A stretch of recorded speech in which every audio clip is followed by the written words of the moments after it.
Nicodemus here. Tonight's episode, I wanted to touch on what it felt like over the last 9 months where I've reduced literally everything in my life. Events happened.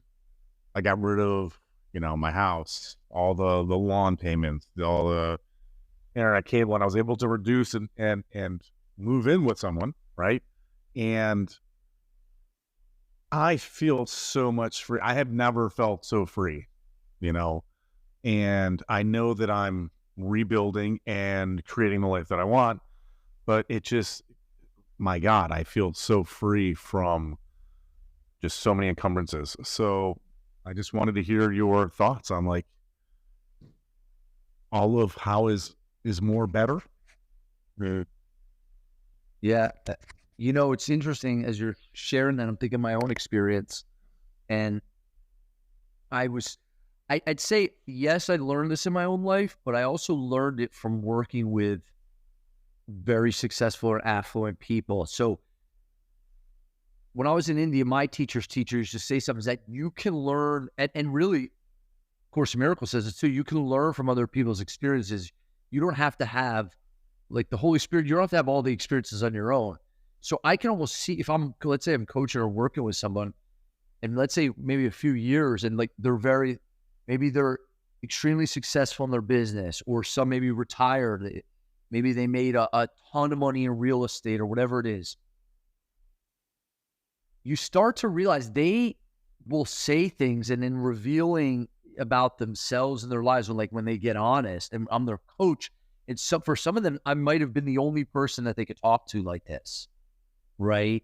Because in the world, let's say you reach a certain level of success, the power and people, maybe they bow down or pander or make you special, put you on a pedestal, all that.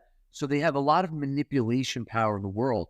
When they start to get honest, they'll share things with me. It's like, it doesn't even make a difference in my life. Like, I don't even feel or experience. And I remember somebody was talking about, like, above a certain amount, let's say you have your basic needs met. Let's say you make $70,000 a year. Above that, your quality of life doesn't really change significantly when you make a lot more money. Like, as an example of this, if you didn't have a car and you got a car, even if you drove a hoopty, you would feel it would change your life significantly. If that hoopty, you traded it in for a Rolls Royce, yeah, you'd get a hit, a thrill like type of hit within yourself, but that would wear off probably in a few weeks. Maybe you could squeeze it out for a few months. That's probably pushing it far. Like, I remember the first time I got a Mercedes-Benz. Perfect example of this. I'll give you, I went from a broke kid to, holy cow, I made a lot more money in 1 month than I probably made my whole life added up to that point. And I remember I went out and got a Mercedes within like a month or two. And when I was driving the Mercedes, the CLK 500, I was 22 years old. Like this, I'm driving off the lot like I made it. Now, I kid you not. Literally driving down the highway. A stone kicks up. This has never happened in my life since, before or after again. A stone kicks up from the truck right in front of me, lands on the windshield, cracks the whole windshield. And I went, not even like, and I really feel like now it was like the Holy Spirit like slapping me like, whoa, like almost as a joke of, wait a second. You can't, the thing about it is, and this is a teacher from India said this as well, most human beings, the individuals chasing after pleasure and attempting to avoid pain. But in that chasing after pleasure, trying to avoid pain, what it does is it keeps the individual me and my perception of myself, like if you call it like a box I live in, of all those walls of my identity, my personality, it keeps it locked in place. So you're always chasing after pleasure. When you get the pleasure, that makes you feel maybe more important as a person, like for a moment, like, and you get hooked into the thrill or the dopamine or the rush in the body of chasing after that pleasure. Then the flip side is you're going to try to avoid pain at all costs. You look at anyone that maybe has it's so much control of their life, money and power, and they manipulate people. the more they do it over time, it's like the more they feel impotent, because the reality of it is that God's running the show and you and I aren't. Like, we're driving in the passenger seat of our life. Not to say we're not creating. Maybe you could call it, some people say co-creating with God, like whatever you want to call it. But the thing about it is this idea that more is better. Ram Dass used to say it, like, this idea more is better, you start to realize it's not. Now, it doesn't mean you can't create things in your life, and it doesn't mean maybe more money you make, you have more resources and options and things like that. Maybe you travel more, but what you start to realize is that that's not where the fulfillment comes from. Actually, the fulfillment comes from the breaking of the attachments to these things. So almost like inwardly, we're like a monk, inwardly.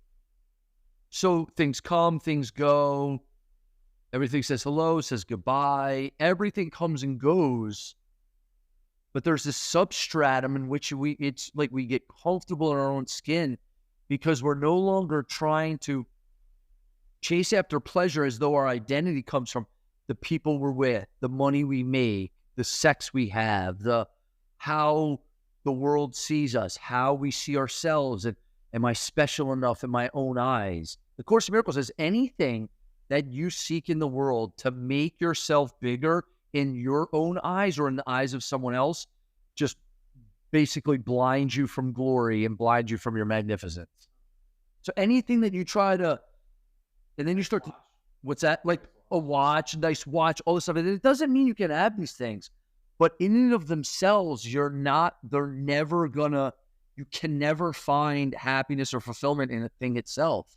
Because, and I think even deep down, we know once you get it, then you're afraid to lose it. So now it's like, all this stuff, and now I'm afraid to lose it.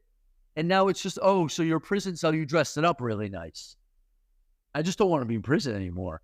So as you can see, like our lifestyle and how we live, we exercise and take care of ourselves, get sunlight, cook and eat great food and great conversations. There's all kinds of things to be enjoyed.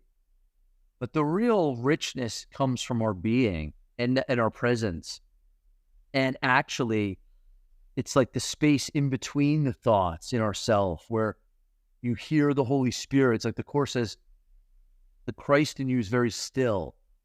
It can't come to a mind that's at war against itself. And we chase after pleasures as the solution to the pain of the world. And there's nothing wrong with pleasure.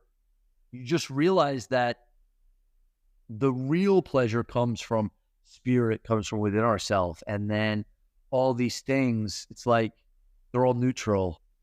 And they're neither to be cherished nor attacked. But like the Course says, seen as children's toys without really a single meaning of their own. There's no real meaning in them. It's the meaning that you give to them. And if you stop giving the meaning to try to find the meaning for what you really are in the objects of the world doesn't trouble you anymore.